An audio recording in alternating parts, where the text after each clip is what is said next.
Okay. All right. We are officially live and recording our program for life-changing information. What did I say? Life-changing, I forget what I said now, my title. Anyway. Life-changing lessons. Lessons, that's the word I was missing. Life-changing lessons. Yeah, lessons. Dr. Della Reese Lett.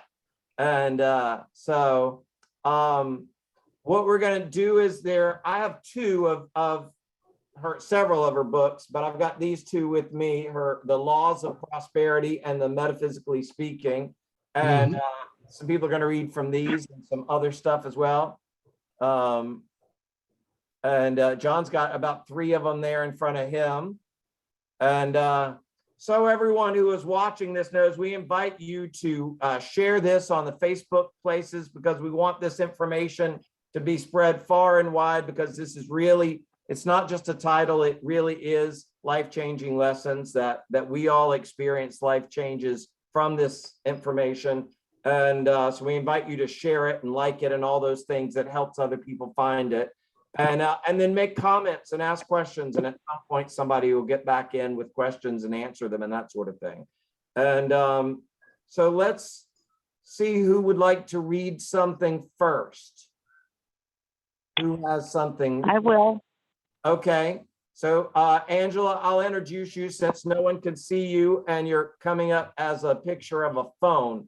I'm going to switch this to speaker so that on the recording, it will be on that. So as each person speaks. So just let us know what you're reading from and then read it, and then I'll invite conversation about it. Okay, this is, as I told you before, I was going to be talking about something she wrote, but it was in a song, not a book. And I had trouble, and I really appreciate you sending me the song. It's on forgiveness.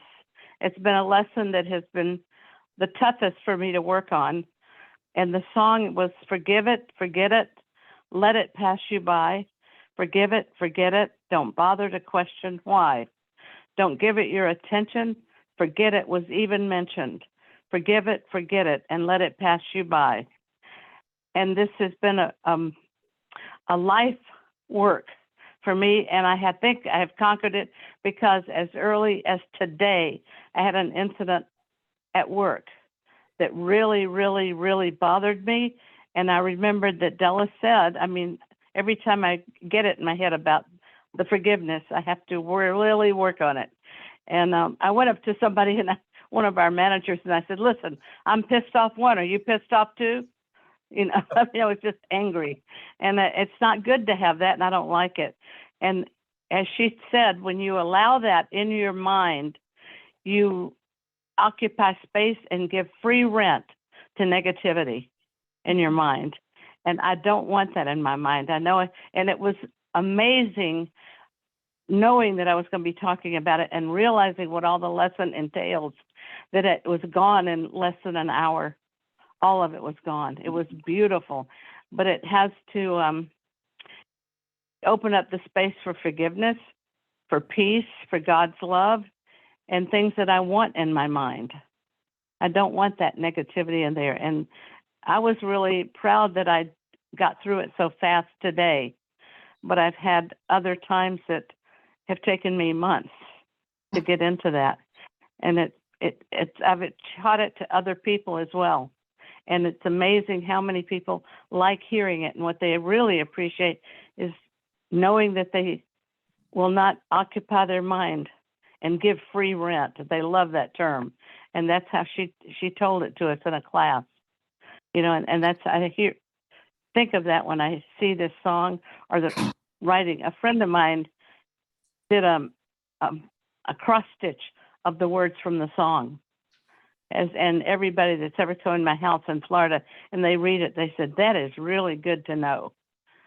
And so I just, I'm still working on it. And I remembered when Roma and Mark were attacked at an event a few years ago, I sent a card to Roma and I put the words from the song in it to remember that, because someone was really angry at them and was sort of combative.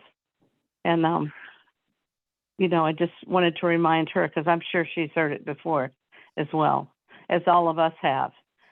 And anyway, that's what it is, on forgiveness. It's an ongoing lesson.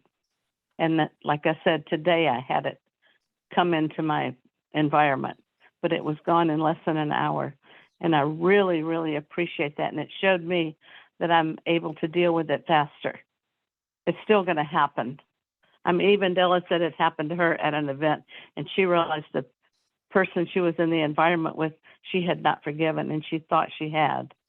But it just comes up, and it's so much nicer when you can just nip it in the bud and get rid of it, because it does free up your mind. So if anyone had any comments about that, I've heard plenty about it in the time I've tried to teach it to other people or expose them to that idea. Yeah, John, I know you often, you grabbed hold of that free rent lesson. I know I've heard you say you're muted, by the way, right now, John. Oh yeah, I was muted so I didn't do something bad.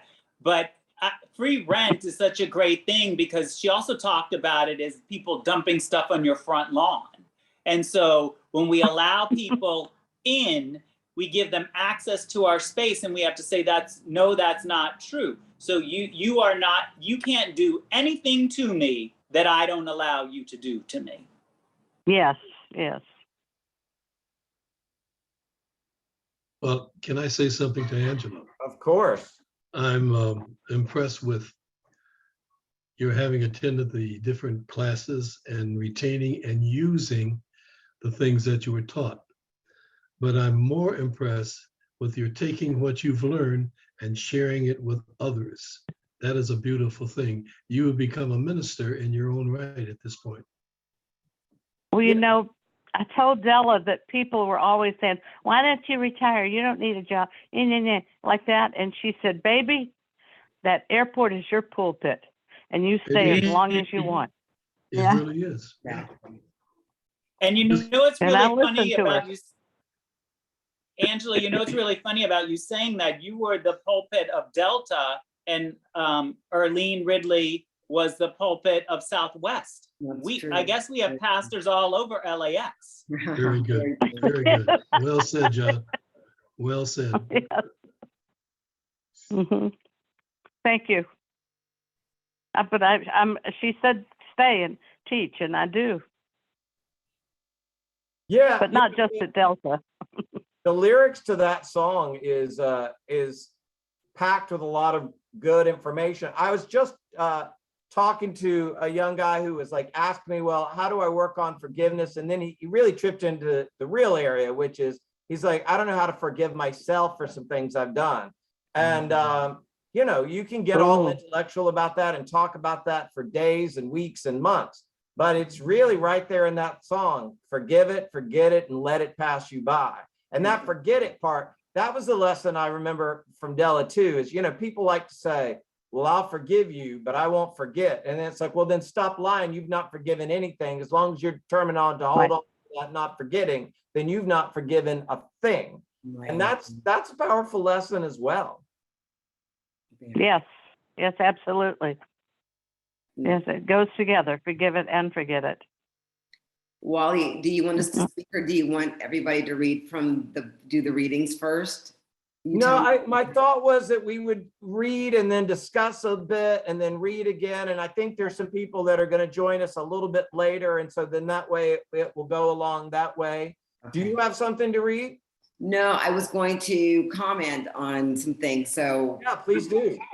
As life has been, extremely challenging with everything happening in the world and being home and reinventing and illness and challenges, I think those Wednesday night classes have changed my life forever, because we really studied and we were able to really talk about what was happening in everyone's lives. And Della would just really break it down to scripture, or would just really look at us individually, as we all know, and tell us what we need to change. And I just think my faith and me just knowing that God's going to handle it and trusting God is the biggest thing I've taken away. That just, I don't worry about it. Gerald looks at me like I'm crazy. One of my friends one day said, I wonder what's going to break you. Like, you always are okay with everything. And I said, but nothing will break me because I know who God is in my life, you know, and I trust him. And I live with that each and every day. And especially when I'm challenged. And like Della said, it really has to become a part of you. You can't just say it when we have those challenges, because when they hit you, you got to just be, hey, listen, I got to trust God in this, and I'm going to pray, and I'm going to go home and go to bed and go to sleep. And she said, Yeah. that's what I do. And I would never tell you to do anything that I don't do. And she would do that. So I'm so grateful to her for that. You know, Carol, it's so funny that you said that, because you know what it gave me a flashback to? Right before what I call the great pause. I don't call it the pandemic. And you could see fear in people's eyes. Oh. And as people who are spiritually charged, you know, we're sensitive and we're looking at it, but we've got it in our own eyes. And I remember looking out the window in my tower building in Hollywood, and the Hollywood sign is right in front of me. And I literally just bowed my head and I said, Father, you have got to protect me.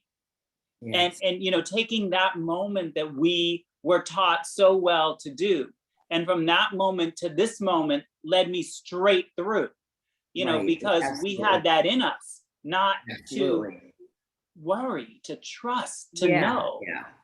And then also, you can't be hypocritical. You can't say, I trust God, and worry. She used to always say that.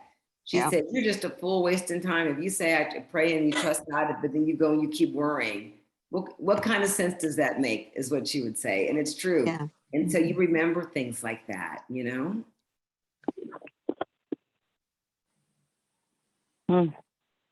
Yeah, that's powerful information. Like, you can't be practicing faith and be worrying at the same time. No. You got to at least, even if you don't have the answer. I mean, that's faith, you know, really in work, is not having the answer, but still accepting that it's going to be okay.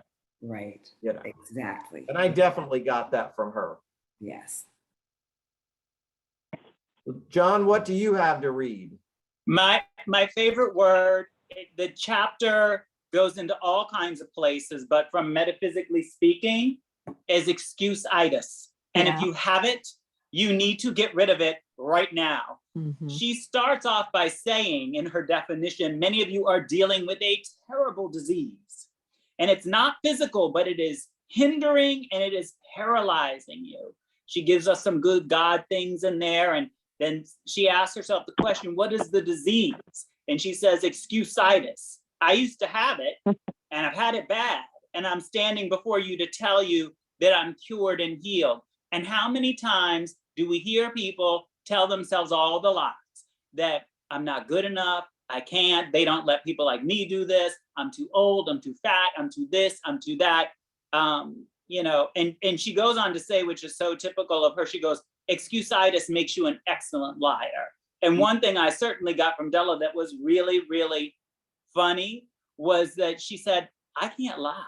She said, because I can't remember all that stuff. If you're a liar, you got to remember all that stuff. So, you know, it's just, and I sit in classes with people and I go, ooh, you got some excuse-itis going on. You know, I'm trying to think if there's, you know, I can't work, nothing works for me. You know, they blame it on this, they blame it on that. What's another one? She talks about, this is a good one because this is an Angela term. It happened out of the blue. That was our term for, oh, God did it for us. But nothing happens out of the blue. You asked for it. You prayed for it. It showed up. So it wasn't out of the blue. Right. Never. No. Yes. And then at the end, she gives all these powerful statements on like 83. God is omnipotent. God is all power. He's omnipresent, evenly present. Wherever I am, God is. So you don't have any excuse to hide behind. I'm standing on a rock of a true foundation. I don't have to hide. I make great choices, not excuses.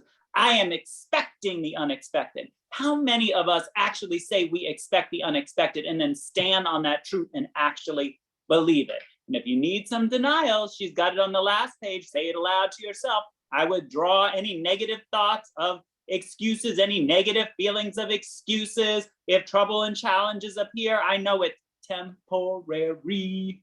I make choices, not excuses. I make choices, not excuses.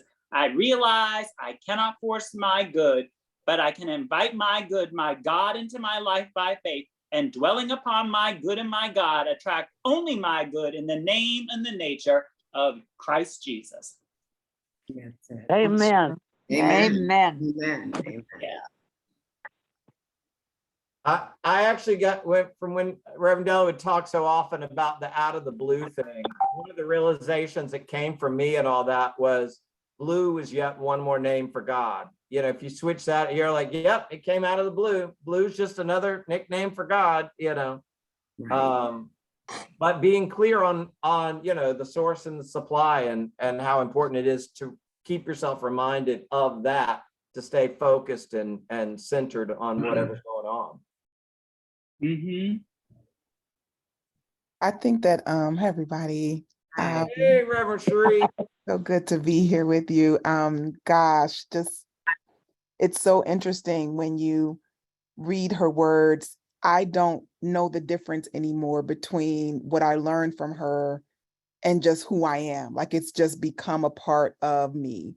And so the excusitis part is those things that just keep running in your head is just this is what I grew up on.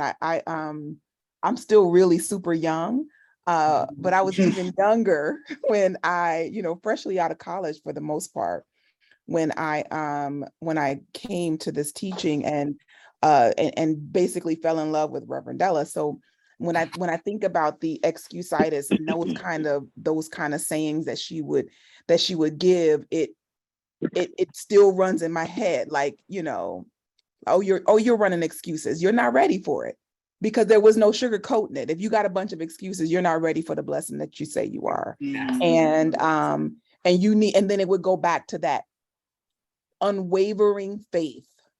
Like that's what she exuded, was just unwavering faith in the appearance of all kind of nonsense. There was an unwavering faith. And so those excuses would come up and say, well, wait a minute, that's not how Reverend Della rolls. That's not how she moves. And you get to see, because she was so transparent, Right. you could see how what the word that she spoke, that unwavering faith, how that would show itself. Yes, exactly. And Like it was truly she proved the truth so much that it's not just blindly believing somebody. No. It's recognizing the fruit. Yeah, exactly. It was like in the core of her being, I think that's why it felt so good to be in her presence or to be around her. It was everything she was. And one of the early teachers, Reverend Dolores McMillan, the question I asked her that tickled her, actually, I could see why, was, how long is it going to take me to know the Bible like you know it? And my question for Reverend Della would be, how long will it take me to have that kind of faith? It is something to be able to stand up in the midst of whatever is going on and just trust God. Yeah. And just trust God. Like it still amazes me at that level of unwavering faith. It's how I aspire to be. Yes. Thank you. Yeah. Hey, Donna Jean. Hi, Reverend Sherry. It's me. I'm on here with my technical ability. Oh, woohoo. God is good. Oh, gosh. And we love you too. Yes, much, much love.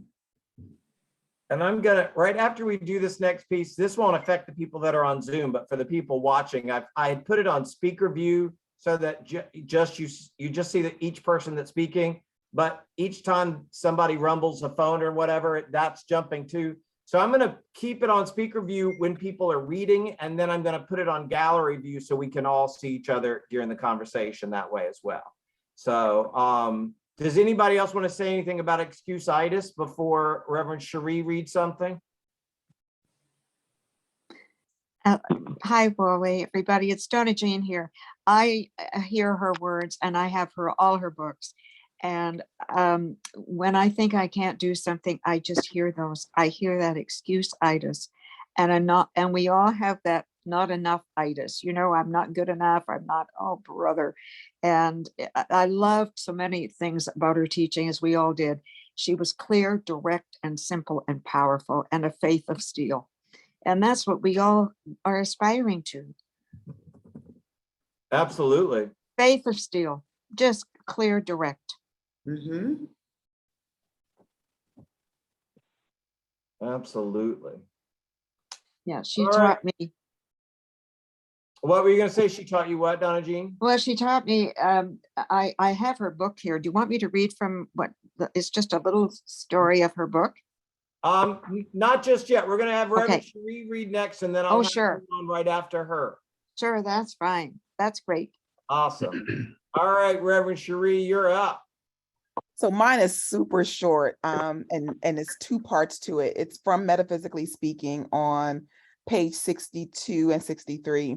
And the chapter title was Equal to Jesus. Equal to Jesus. As she says on page 62, Jesus said we should be equal to him. It is a challenge. It is a challenge I ask you to undertake starting now. To be equal to Jesus, you have to know something about Jesus. And then she goes on to talk about Jesus as our way shower, our savior, because he discovered the indwelling Christ, the real savior. He showed us how to get in touch with that indwelling Christ. And so what I learned from Reverend Della was, one, I had a tendency to pedestal people. And so if you, and once you pedestal someone, you're just daring them to get knocked down. People would disappoint me. And so I didn't realize that was a barrier in my spirituality, because that's what Jesus was, right? You put Jesus on a pedestal. And she said, if you put Jesus on a pedestal, get up there with him. That's good. That's good. And it just shifted the way that habit. Say it again, Dr. G. I love that. Yeah. Oh, that's She said, wonderful. get up there with them. Oh. And I thought that was so, it literally just shifted my perspective. And then this little piece on page 63 of Metaphysically Speaking. And this is going to sound like, okay, am I reaching? But this helped me with my conversation with God. She said, all right, Della, what is required to be equal with Jesus? What do I do? What you must do is answer these questions within and for yourself. And so it's not the questions, it is talking to herself, having a God conversation with herself. And you all remember that in the sermon. She'd be like, all right, Del, like it would just be, and I do that so much. My students would probably say, oh, that's where you got it from, because I talk to myself in that same way. And what I think about her teacher, right? Reverend Johnnie Colemon, that she would say that I am the thinker that think the thoughts that create the things. And so sometimes we need to talk to our thoughts, because I'm not the thoughts that I think, I am the thinker. And so when she would say, all right, Dale, or you know what, all right, and just to set herself right, it is that very much so. I'm not the thought, I'm not the behavior that I'm having right now. I am the thinker. And so let me tell those thoughts, all right, Dale, get yourself, it just changed the way I talk to God, and it changed the way that Oh, you just muted yourself, Cherie. You I don't, excited. it was a good part. I know I got excited about it. No, it definitely changed the way that I talk to God, and it changes the way that I relate to myself. So I don't see myself as the experiences I'm having. I am the thinker. I am the Christ that is expressing these experiences, and that helps to separate yourself from it, so that you don't confuse your identity with what you've been through, that you are the Christ in expression no matter what. And you can always raise yourself up and be who you really are. And I learned that. I learned how to correct myself through that. All right, Dale, like I just, like I said, did the things that I do that are just have become a part of who I am, from all of those years listening and learning under her. that I was an equal to Jesus. I love Yeah, that. I remember like the first time I heard her say, I mean, I can't tell you the day and the time or what I was wearing, but I remember like that being new information to me and that seeming like a bold statement to make, you know, and, you know, but I was kind of still fresh out of a more traditional religion that, you know, I can't say that I ever thought Christ was Jesus's last name, but I think I may have, you know, and so like learning that it was like, no, Jesus was here to teach us how to use our own Christ mind. We have the exact same amount of power as Jesus. And then if you go by scripture, Jesus even said we would do greater things than that. And so it's like, that's a big statement, but you got to kind of start with like, I'm equal, you know? Mhm. Remember when she would give the affirmations at the end of the service, and she would say, where she would say, I, say your name, Christ Cherie, Christ, and to put your name with it. Like these are some radical thought, like that's a radical practice to equal yourself to Jesus. And the power of speaking those affirmations at the top of our lungs with everybody, right? Like Yeah, I that, know. that's just a moment. It gives me chills to think about it. Yeah. Yes. Thank you. All right, Donna Jean, I'm up for you to read. I need you to move your camera down so we can see your face instead of looking at the ceiling while you're reading it. Okay, just a minute now. I'm not very techy. Now I'm trying to do this. Oh, This how one, do I don't even have to come up with tech stuff. Just move your camera. I'm just trying to do this. It won't move. Oh dear, just a minute. There I am. Here you go. Okay. In her book, Strength is the Energy of God. I use this a lot, and she helped me so much. And she says this, because of the strength of my character, the Christ in me, I am able to say no at the appropriate time. Because of his strength, will I wait upon thee, for God is my defense. Psalms 59:9, I think. Yeah. And then she went on to say, no is a good word. This has helped me so much. And I think I'm going to say this, I think especially for many of us, men and women, but I have used this many, many times. And the other statement she said, I had to make a decision and I phoned her and I said, Della, how do I know if it's my voice or God's voice? And she said, sweet baby, if you've turned your life over to God, who else do you think's talking to you? I use that to this day, every day, when I'm with it and I get quiet and listen to that voice within. Thank you, Della. Thank for everybody at Up Church with this teaching. We are wealthy to have this teaching. Thank you so much for listening.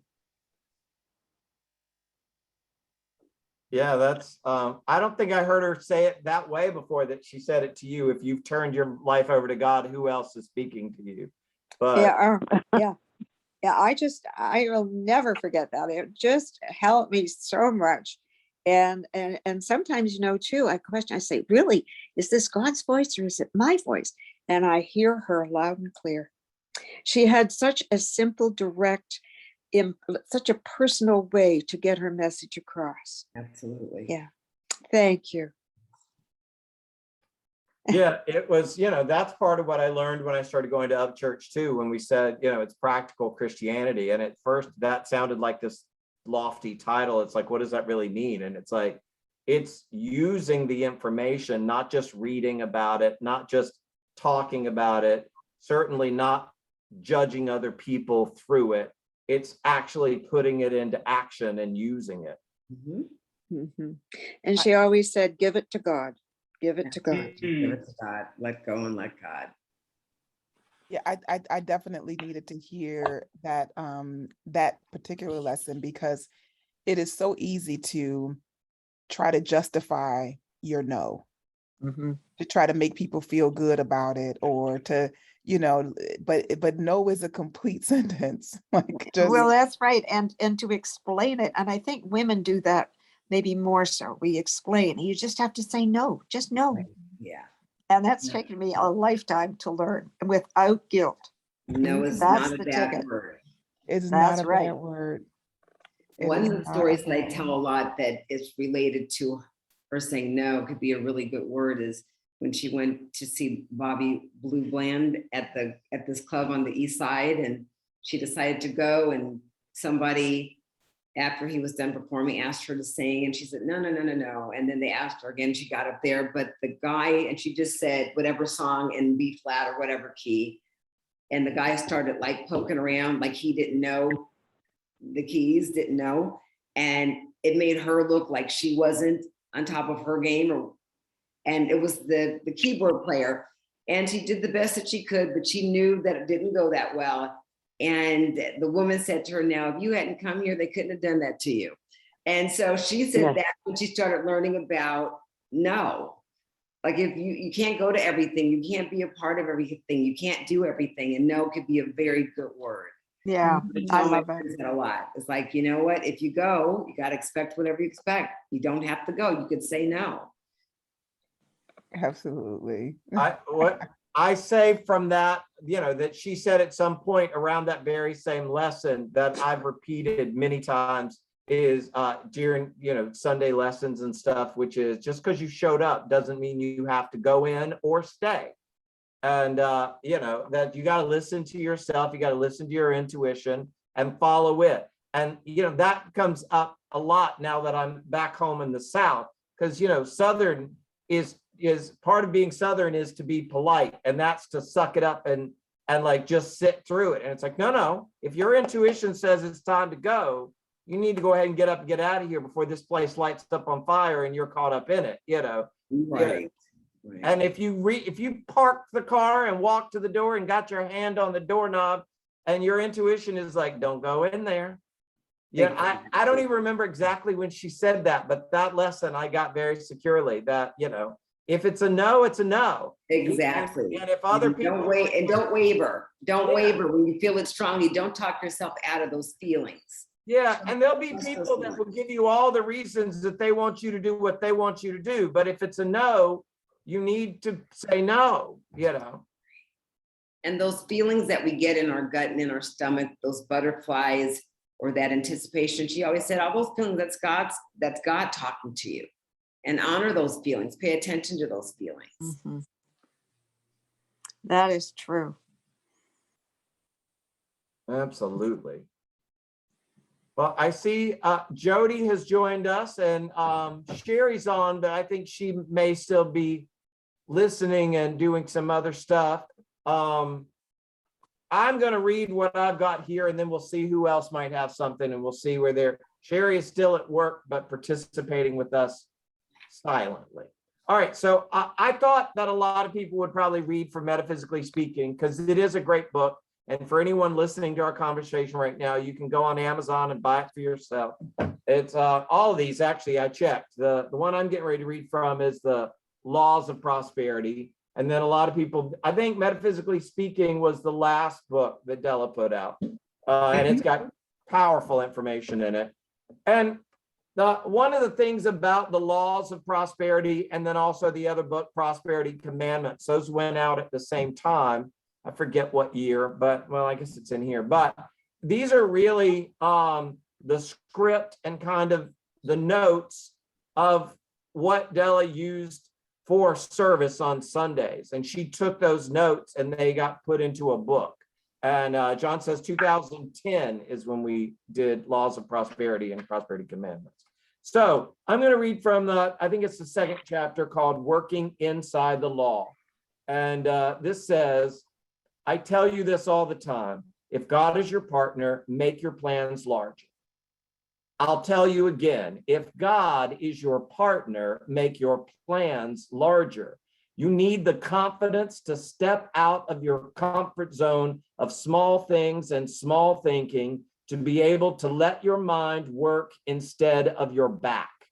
You need to trust what your mind tells you because the Christ in you controls the kind of life we all really want. The one filled with peace and prosperity, and that more abundantly. And it expresses through you to you, leading you to your highest good, no matter the appearances. You need to work with your imagination to do that. You need to be able to see by your faith that your dreams are already realities. You need to be able to conceive wonderful things and marvelous situations and relationships. You need to see it so clearly that your faith becomes a reality. Love it. Thank you. Wait a minute, I need that page number. That's page 5 in the Laws of Prosperity. 9. Oh, it's page 5 in my book. Oh, I may have an early version of this. Mine is part of the book just fell out, so that's how old my book is, and I've been using it. So, yeah. But yeah, it's the chapter called "Working Inside the Law." It's the first page of that, and yeah, that was talking about like being radical. Is that statement of if God is your partner, you got to make your plans larger. Absolutely. And like what that really meant. And I totally actually, there was a letter we just sent out to my church members in Greensboro, and I totally used that without giving Della credit. And now if any of them are watching this broadcast, they know that I've plagiarized. But I do think it's a powerful lesson. And it feels like something that if you just say it, like it can have the potential of feeling too big, but hopefully it has the inspiration to just reach a little bit outside of your comfort zone. Mm-hmm. and Wally, what I love that you read is the fact that, and I say this about all of her books, they're in her voice. Yeah. So what you heard that he read is exactly the way she said it. So if you read the books, it's like you feel like she's talking to you. It's such a brilliant thing. As you read it, I just kept hearing her voice telling us that same story over and over every other week in different ways. So thank you. Yeah, I could definitely hear her cadence of, I'm gonna say it again. If God is your partner, you got to make your plans larger. Yeah, And I wanted to add something. Oh, go ahead, please. no, this is Angela. I don't know if you guys remember Chaz Dean came and gave a testimony before, and it was that very lesson that encouraged him to step out on his faith and start his business. Mm-hmm. And I remember him telling us that, and I thought it was something in his mind. And Della had said, if God gives it to you and you don't act on it, somebody else will get it. And it was all about being, having the faith to listen and act. Absolutely. And I remember him telling that, and I thought, excuse me, about that it was such a beautiful thing how it worked in his life. And for anyone that very listening, lesson that you just and her telling us that. all of us know Yeah. this. She's talking of Chaz Dean, the creator of Win Hair Products. So he used that information to create a multi-million-dollar company. So Absolutely. Yes, Absolutely. absolutely. I grabbed my book. awesome. I know I need to go get The mine. very last chapter you can have as far as you can see on page 153. In the box at the very end, it says, God is the source of my supply, and God provides his own channels of supply for me right now. Thank you, Father, for your unspeakable gifts. Thank you that I am enriched in every phase of my life. Thank you that it is your promise and your purpose that I should have as far as I can see. And that's Yeah. so awesome. So awesome. Which book is that? Metaphysically Speaking. Okay. And the last page, 153. And that information, music was such a strong, powerful part of our church, and that's the song that we sang for 15 years. I can have as far as I can see. And so like that just really got ingrained in me. And that's a powerful statement. I can have as far as I can see. And she's not Yeah. talking about your physical eyes. That's the key information too. Not seeing what you can see with these eyes, but your real eyes, your spiritual eyes, your third eye, some would call it, you know. And you really using the imagination.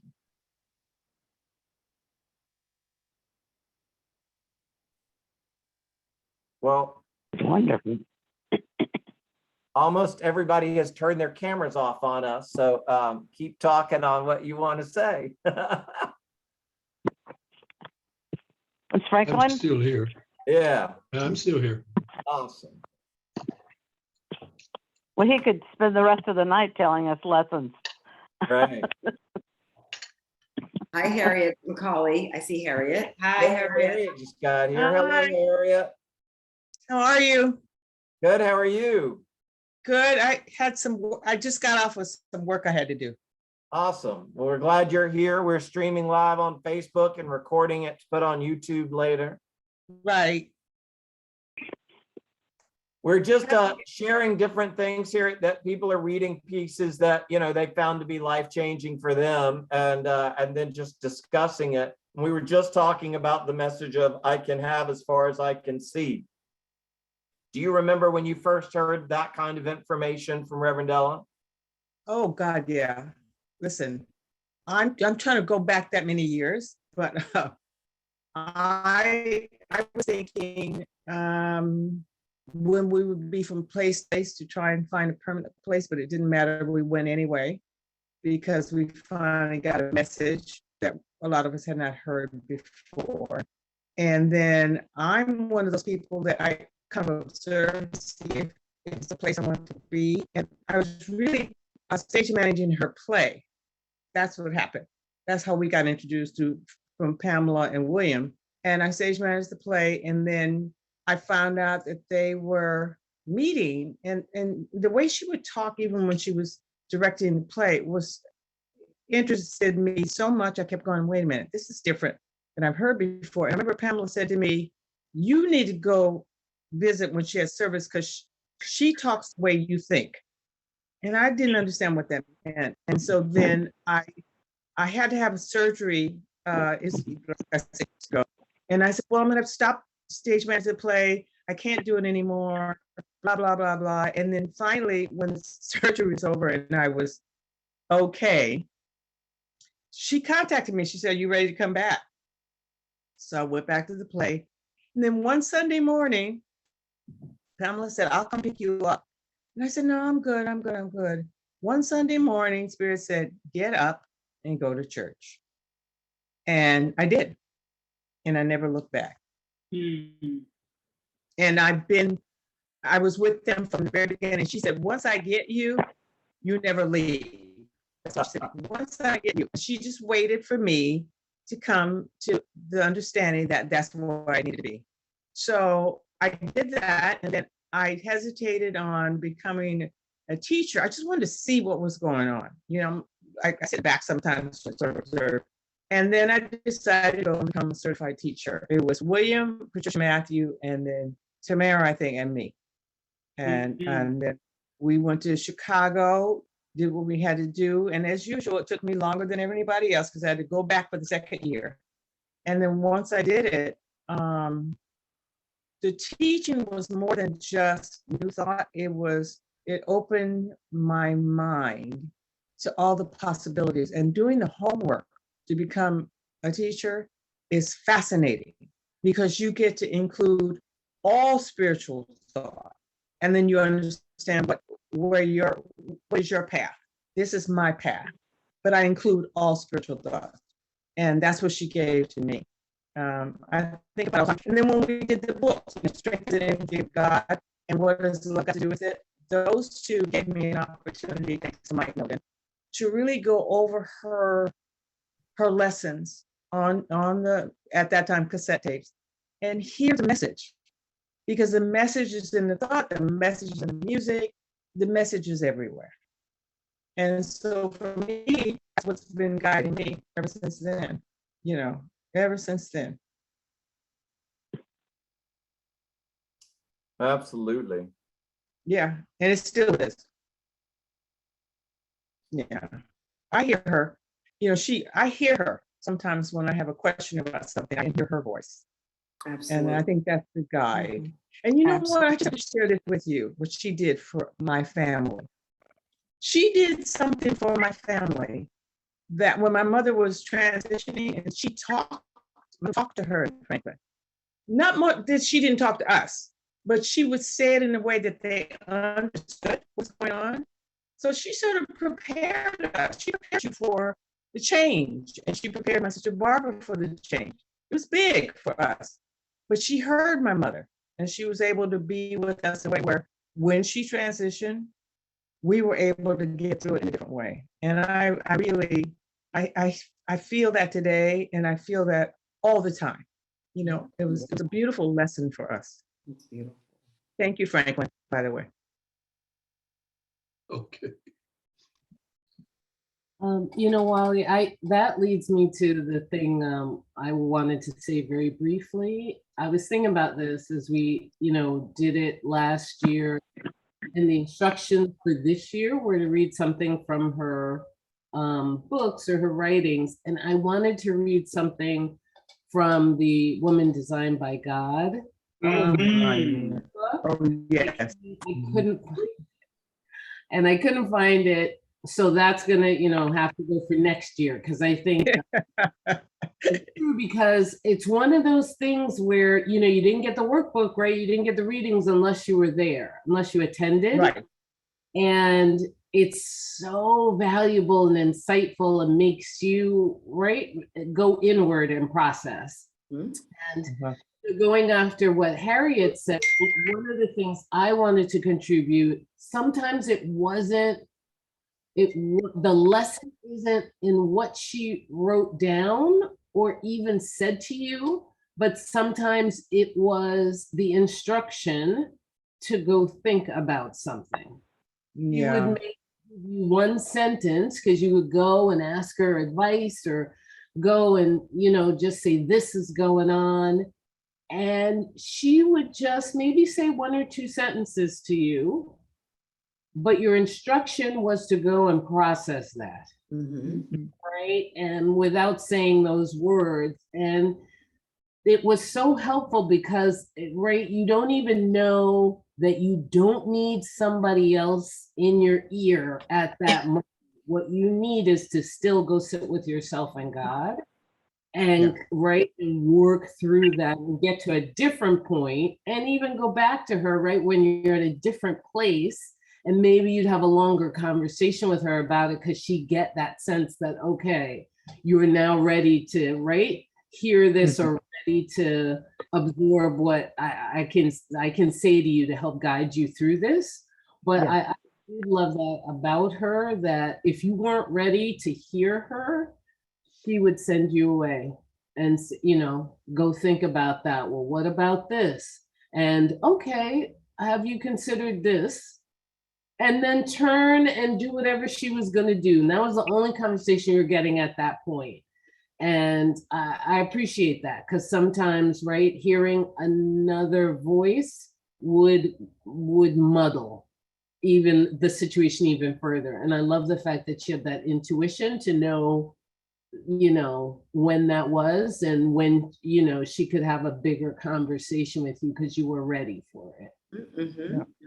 That was a key way of her teaching as well, to like steal another one of her lines that I use all the time, that I take credit for at this point, is like, she wasn't gonna have that conversation with you because she wasn't gonna deal with your negative BS, your belief system, and because there's no value in discussing the negative thoughts and feelings. And until you're open to getting yourself centered on the good, on the God, then everybody's wasting their time in this conversation right now, because nothing of value is going to happen yet.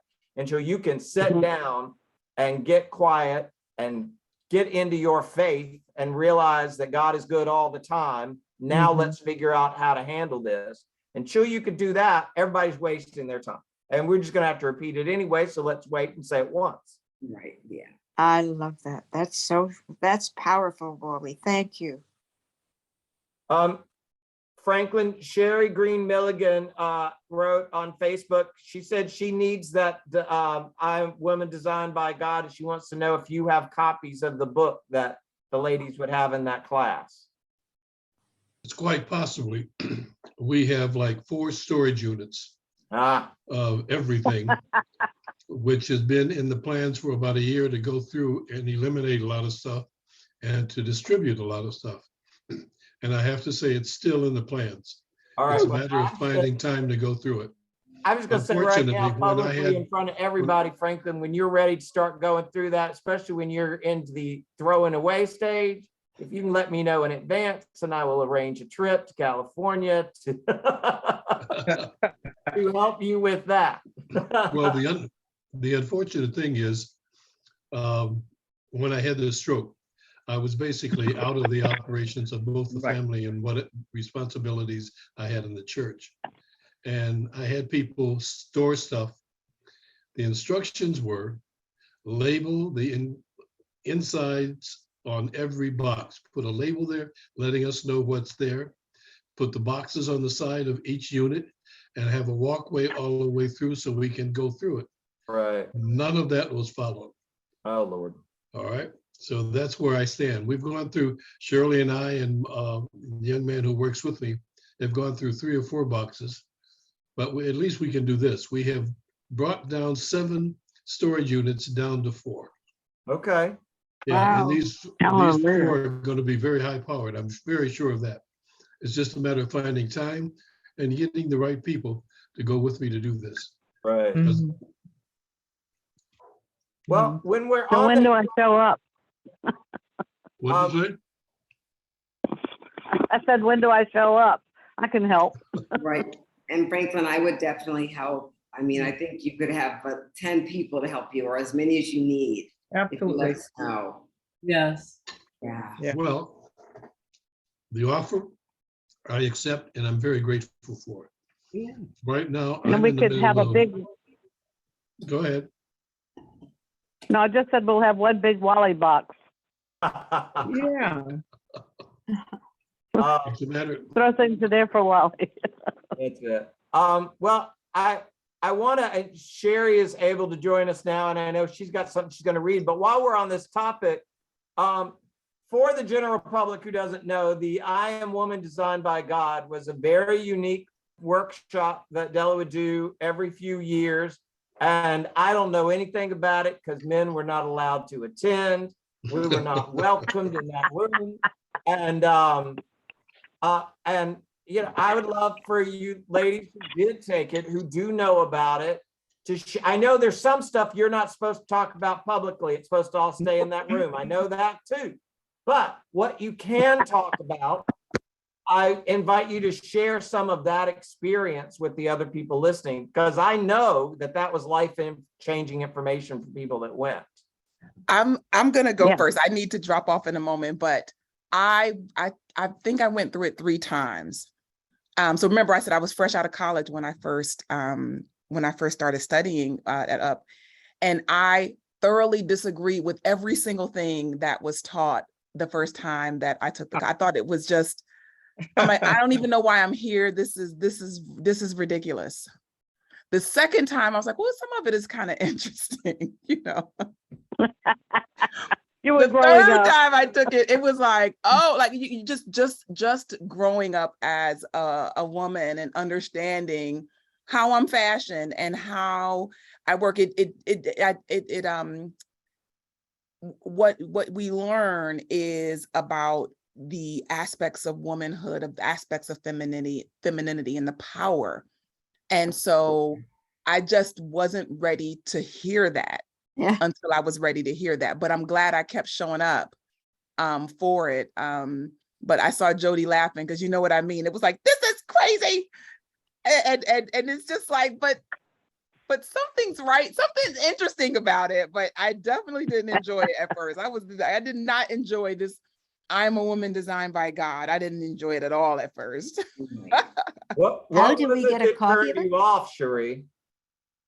Well, you know what it is that there were some things that I was hearing through a lens of like traditional, like it felt like behind the times, kind of like, oh, that's old fashioned. And I'm, I'm a woman of the new millennium, like it just felt like, what, that's not how this works. And but once it started to sink in me, it was to understand these aspects of femininity that That are we just powerful. hadn't been taught, or Yeah.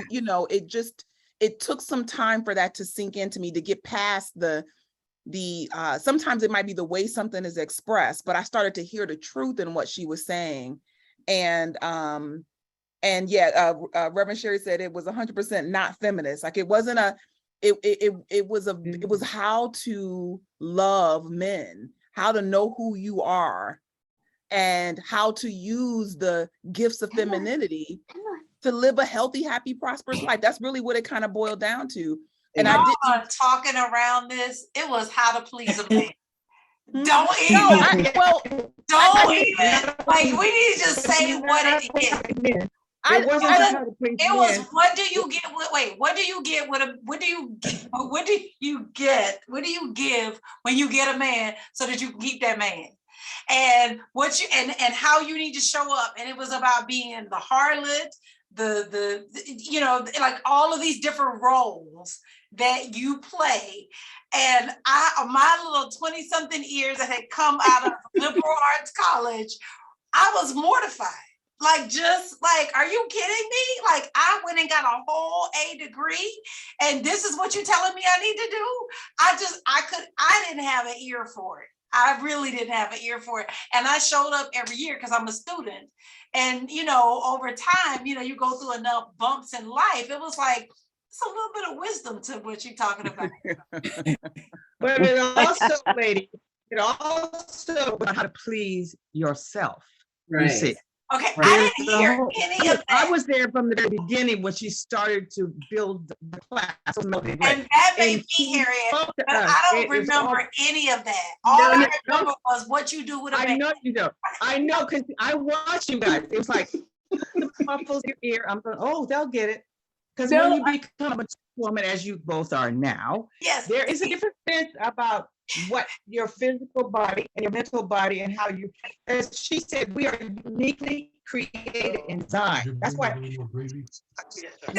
See, you came at this from a different consciousness area, and I appreciate that.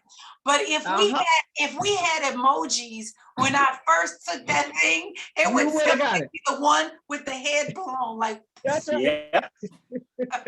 And it's an interesting thing, because the beauty of it is when you mature and you kind of start hearing, see, we don't hear according, and what do we say, to the level of our awareness at the time. All of a sudden, in the middle of what you're doing, that awareness is going to come back and go, oh, that's what she meant. Oh, right. Oh, now I understand what she meant. Oh.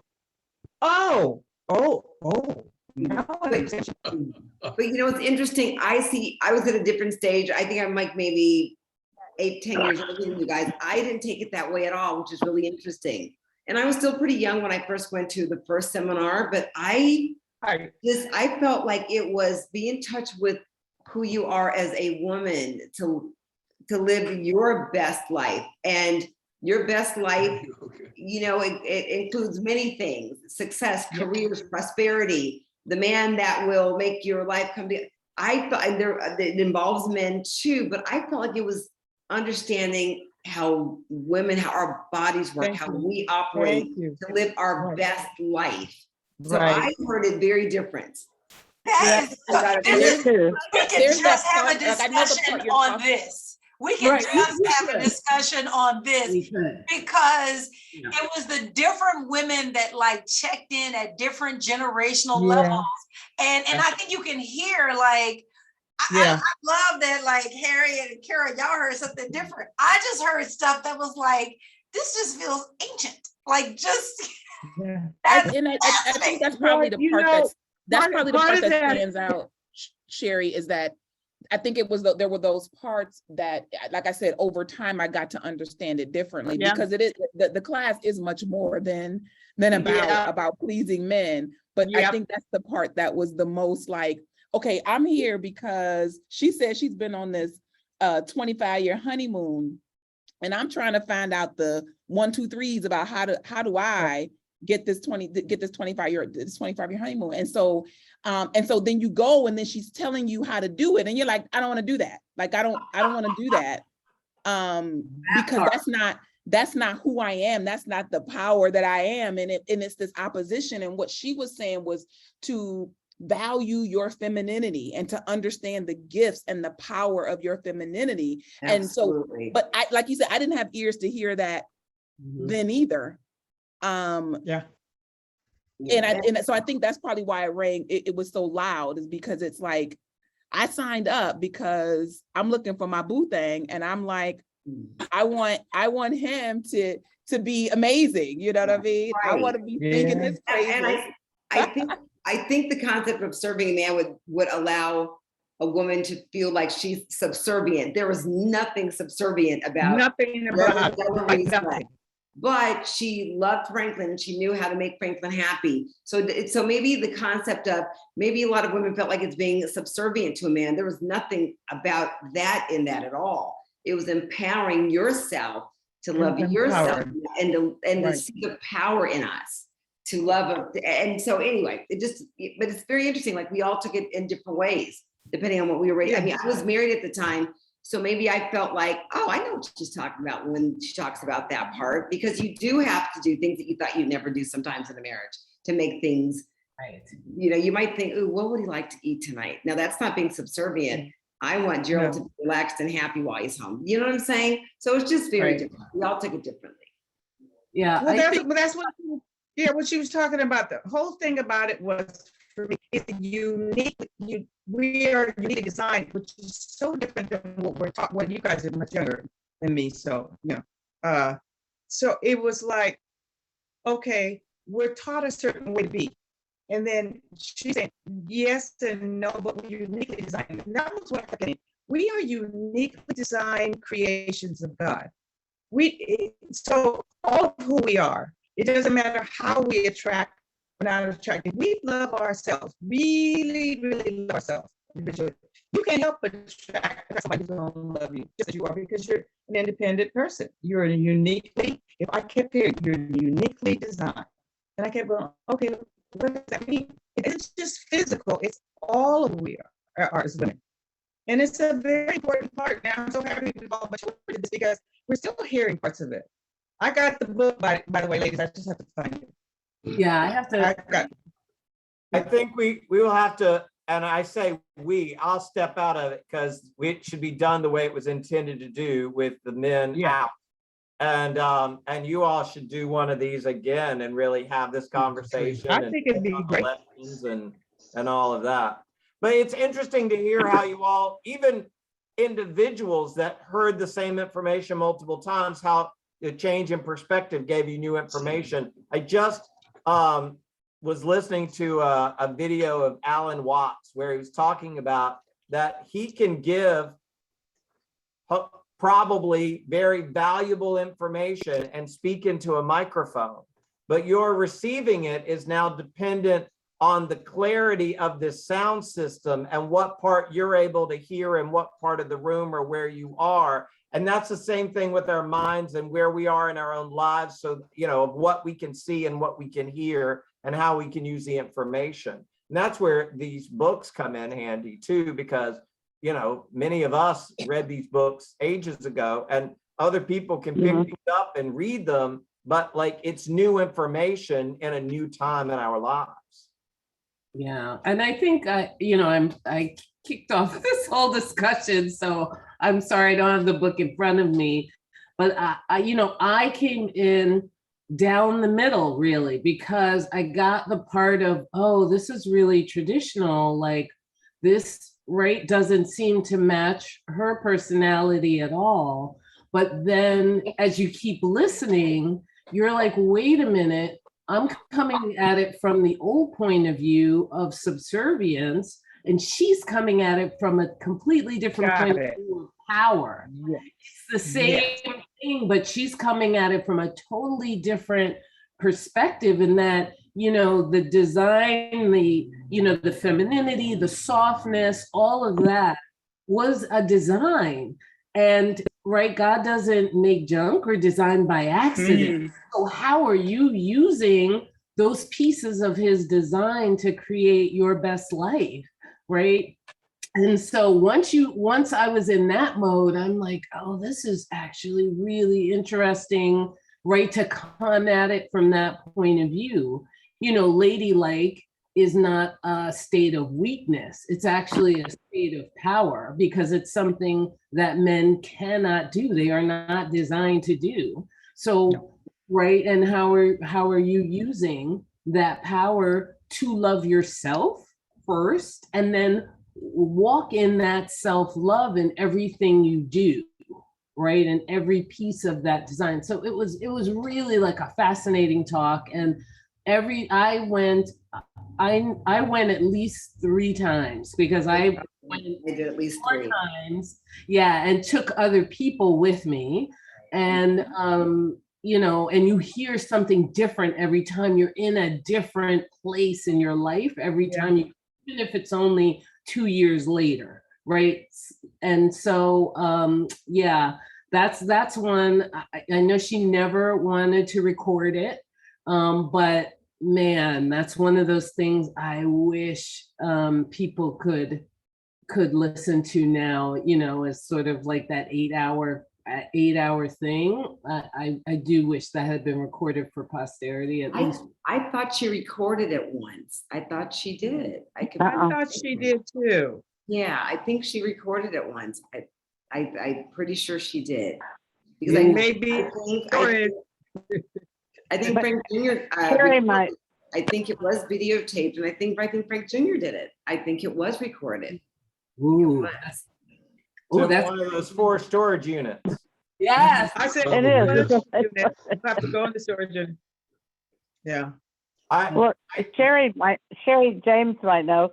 I think she co-taught it with her one time when we were at the house. I did, and that was crazy, because it was like and crazy only in the sense of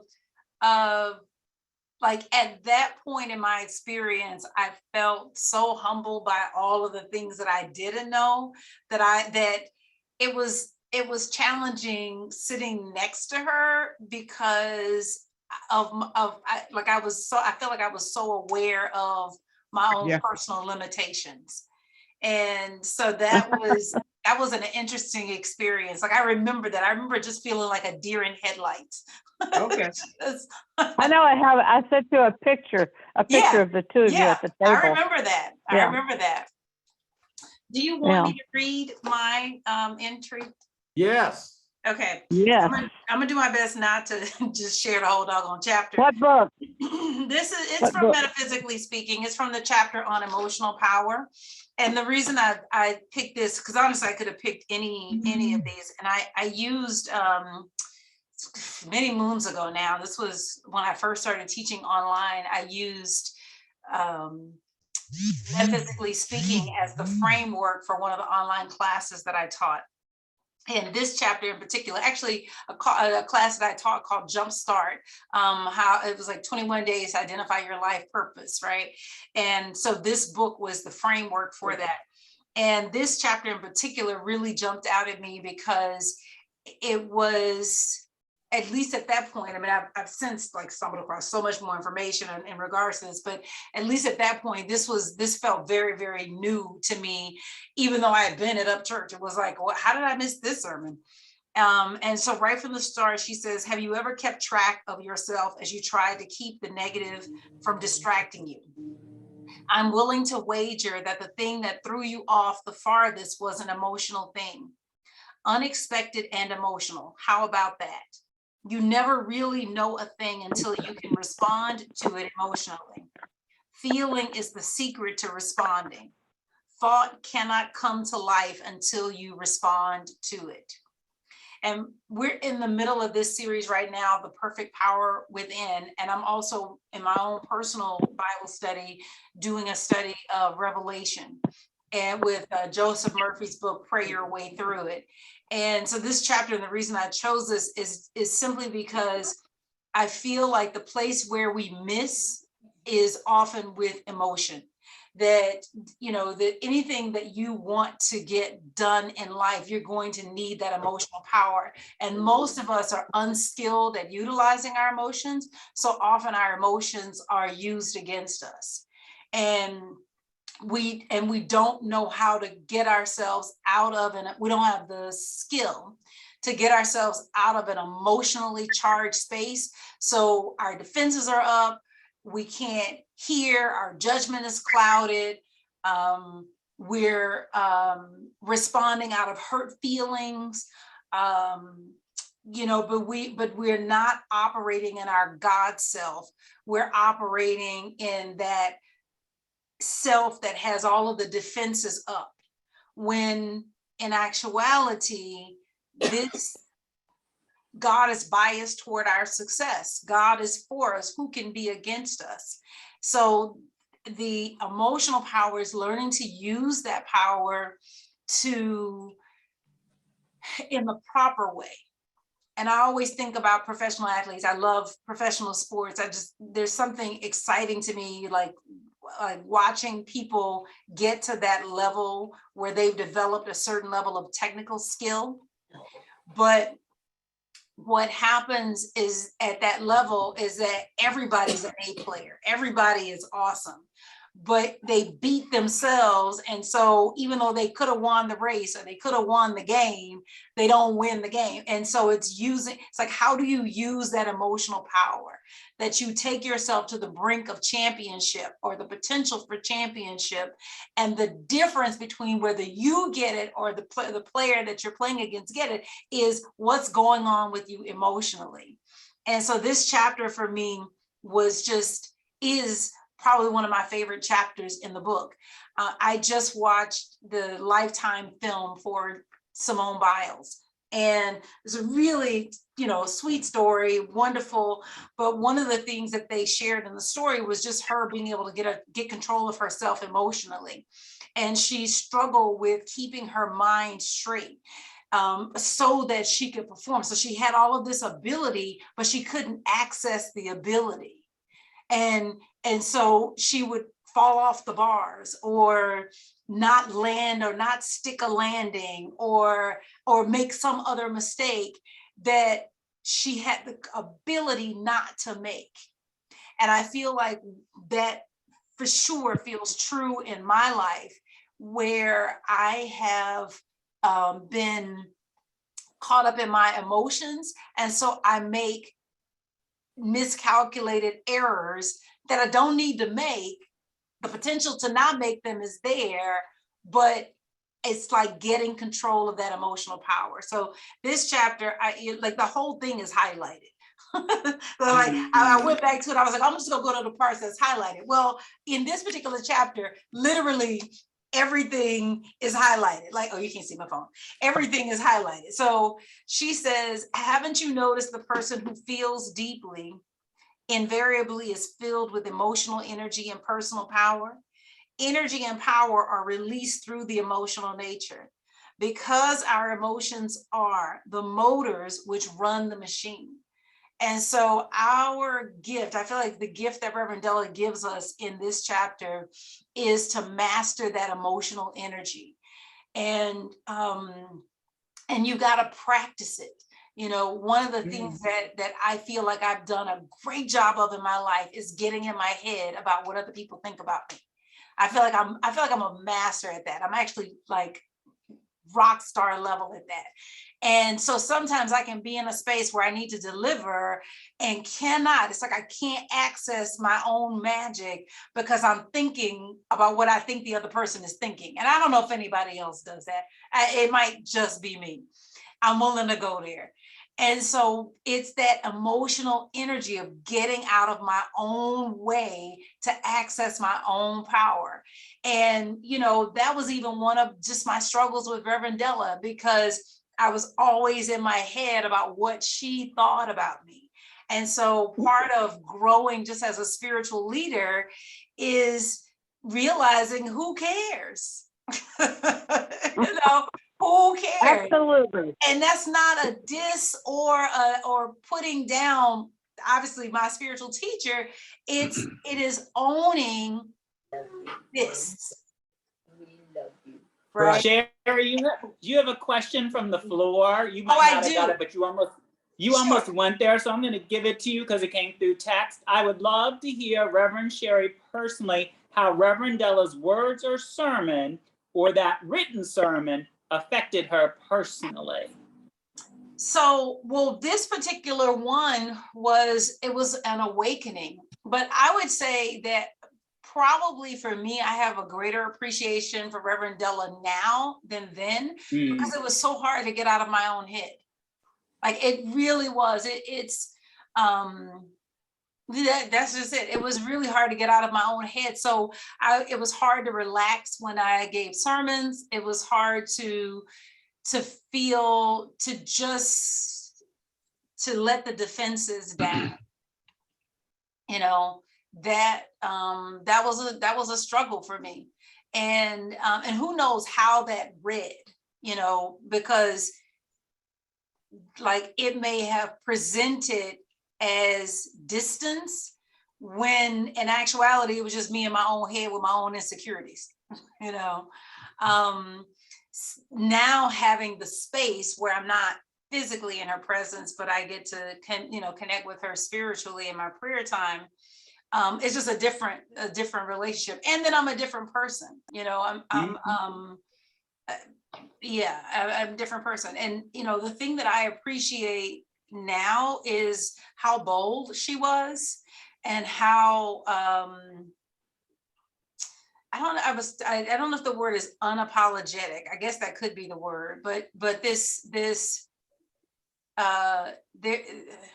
like she would decide on a position and stick with it. Mm-hmm. And she would stick with it to the exclusion of your opinion about it, you know. and I like that immovable nature of hers.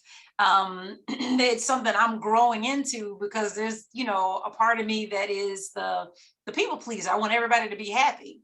And, you know, as a leader, everybody can't be happy. And they're not going to be happy. You just cannot. And they're not going to be happy. But when she did that, she was standing on her faith and she was waiting for God to give her what she needed, to tell her what to do, or God told her not to do it, whether the congregation was happy about it or not. And so you let God speak to you. You let God guide you. You know? And I feel like that's what she Sherry, did. I think this is maturity. And anybody who's known you for a long time, see the maturity. And that's what happens. See, the beauty about her is that she already knew it would come, because it comes with time, although time is our invention. The whole thing about time is if you give yourself permission, maturity has to come. And so you can hear it in your voice. You can see it in both you and Sheree. When you're talking, I was laughing because you know I've known you forever. So I can hear the changes. It's not up to me to accept the changes. It's up to you to know that you're changing and that you're maturing. And the beauty of that, that's why people can step aside and let you guys do what you need to do, because we don't have to be there forever. Sure. And I feel the maturity for us is to say, look, I don't have to be there. They know what they're doing. And that's key to anybody who matures, who understands. You cannot, it's like taking a child and want them to be a child all the time. They can't. At some point, you got to let them fly. Yes. They got to whatever they have to do. If they trip and bruise their knees, if they hurt their arms, you have to just be with them without going, oh, look what happened. Because if you don't, then they don't grow. And you have to grow. Obviously, it shows. Yeah. Thank you for that. Thank you. Seriously. Yeah, and you know, Sherry, I came from the other end of what I think is that same lesson, because my intro into New Thought was a line that I had read in a Louise Hay book, that the very first time I visited Up Church, I heard Dr. Charles say, which is, your opinion of me is none of my business. And I had spent a lifetime of making other people's opinion my business. And it felt horrible most of the time, because I was sure most of those people's opinion of me was not good. And so you were chasing that, and giving that up became great. But then I went on the other end of it, which there's a chapter in Metaphysically Speaking called You Are Responsible for Your Life. And like, I got on that end of it. And then I'm like, all right, well, everything I'm not happy about in my life, it's my fault. Now, you know, I'm getting caught up in fault. And now I Right. want to fix it. And I would show up there was a period I was showing up on Wednesday nights up at the house, and I was telling her how I was working on, fixing this financial thing or doing this thing for my body now that diabetes had shown up. And she just looked at me in that calm confidence and said, "You are not broken. You don't need to be fixed." Yep. That was life-changing information. That was a life-changing lesson. Yeah. Mhm. I Yes. remember that. I remember that Wednesday. Mhm. Yeah. Because I was proud on, like, I'm doing this, I'm gonna fix this, and I got this stack of bills on my desk, but we don't, I'm doing this. And she's just like, "You're not broken. You don't need to be fixed." Except I just added compassion to it. She didn't have any compassion. Hers was just a matter of fact. You're not broken. You do not, So, which that's what I loved. And, so, well, we should work on closing up now. We've been on for a little bit. So something I should have asked you all to think about this in advance, but I'd like you to give like a 1 or 2 word. It was going to be 1 word, but I already thought of 2 words to say. So a short description of something that you feel or know that you received from the lessons that you got, whether it be from Sunday service or from a class or from the books, so a gift, a life-changing lesson that you got that you're now using in your life. And for me, that is spiritual power. How I about- gotta go with emotional power. Then that Yeah. I feel like that's been like the biggest journey. How about you, Carol? That's just for me, all power in my life. And the best hugs I ever had Yes. were from Della.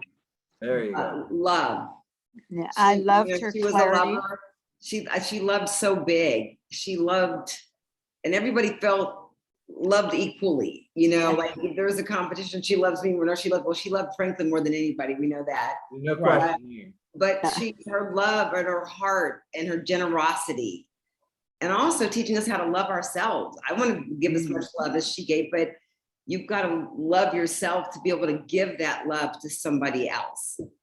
And her love and her generosity unmatched. I've never seen it again. Yeah.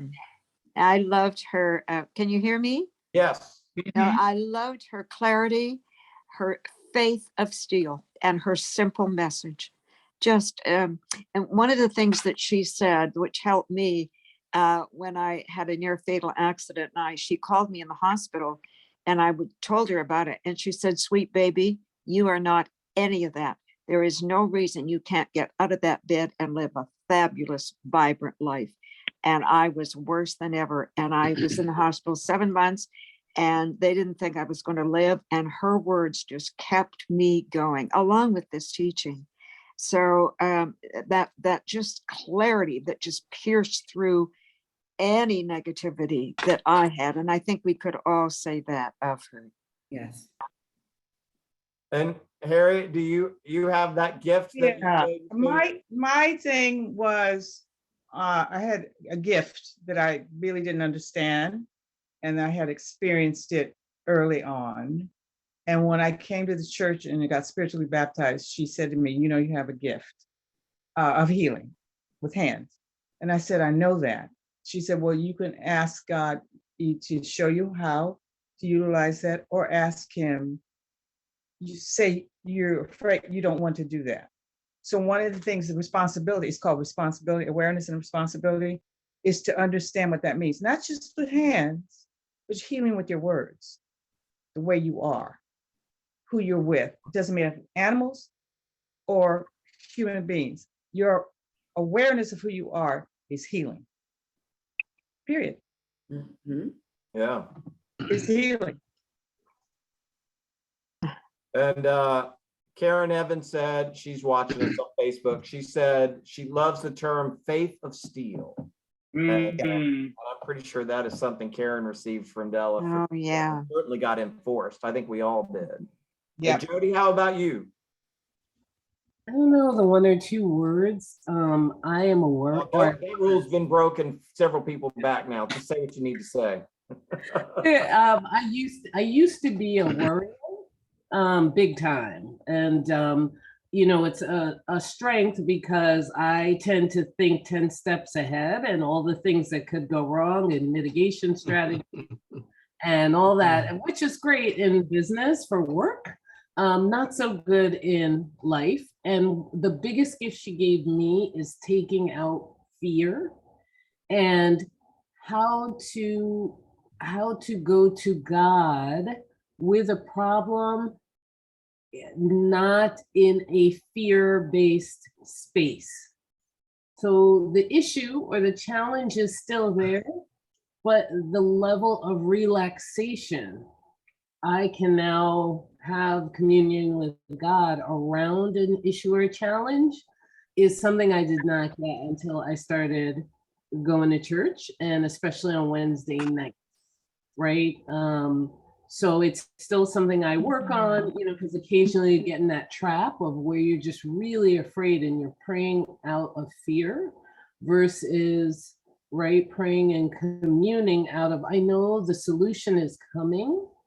And so I just need to be here with you, God, and right, and stay relaxed and stay calm and keep my mind open and my eyes open, heart open, ready to receive whatever you have planned to solve this challenge. So that was a huge thing for me because yeah, anxiety shows up for me physically. So I am really, really grateful that I've been, you know, given the tools to manage that. And Sherry Green Milligan said, and this is what I hope that everyone that can hear this, that you get this from Reverend D, which is to unapologetically let the Spirit move through you. Very good. And she That's got wonderful. that from them. And how about you, John? That's her. So Can I say I got something my to career. Jody? I got my. Franklin, I'm going to close out on you. I'm Can going I to say give you the something to final Jody? word. If I can just let John say something real quick. And then Franklin wants to say something also. Yeah, Yeah, yeah. can I I say want something? Franklin. I want you to close us out after John speaks. I want you to close us out. Oh, Who, me? that's nice. Oh, that's great. So, John, what did you get from Reverend D? So I got my career. I learned I wasn't my resume, and I used these modern day principles to get the greatest cash money gift, which was my relationship with God. Okay. Absolutely. All right, and Franklin, I do want to close out with you on anything and everything you want to say, and we're going to close out the evening with that. I'm very happy to not only join, but to listen and learn first. I would like to say something to Jody. Jody, you have an extremely active mind. You have no problem. You just have to make a decision what stays in it. Mhm. That's all. And that's a conscious decision, but let it be guided spiritually. Now, as far as the words that I would use through Johnnie Colemon, one thing that really hit me and just pretty much was my bedrock was God is, therefore I am. That's right. And then, as fate would have it, all hell broke loose in my life. I mean, all levels, all hell broke loose. And it was during that time when Della and I met. And it was shortly after our meeting that she reached out and grasped new thought, which I had already been in. And I can say this about Della. She reawakened that phrase in me, but more importantly, she embedded it deeply into my soul, my actions, and my thinking. Okay. God is, therefore I am. And there's a very strong emphasis on I am. Yes. And that's basically all I have to say. This was enjoyable. It'd be nice to do it again. And it'd be nice to get some from the East Coast on this. Yeah. That's very true. You got one East Coaster here. Huh? Yeah. Yeah, one East Coast. You got one East Coaster Can here. I just say this to Sherry? Yes. Sherry, through your connections with UFBL, can you alert them to this and let them know that if we do it again, they need to participate? The Absolutely. unity of UFBL churches is crucial to the destiny of UFBL churches. None of us has a huge congregation, and those few huge congregations like Johnny's and so forth all diminished when the COVID hit. Yeah. We Yes. need each other right now. And we're Not only for building up, we're support. also right now sharing with Unity Worldwide Ministry Churches. This broadcast is being shared too. So Reverend Della's message is expanding throughout UFBL and now also through Unity Worldwide Ministries. Okay. Yeah. Well, I thank you for inviting me. Yes. Thank you, Franklin. For inviting me. Thank you, Wally. I love you all. I love you all too. Appreciate it. Bye, everybody. God bless. Bye-bye. God bless. Bye-bye. Bless everybody. Take care. And Bye, I Julie. want to get a Zoom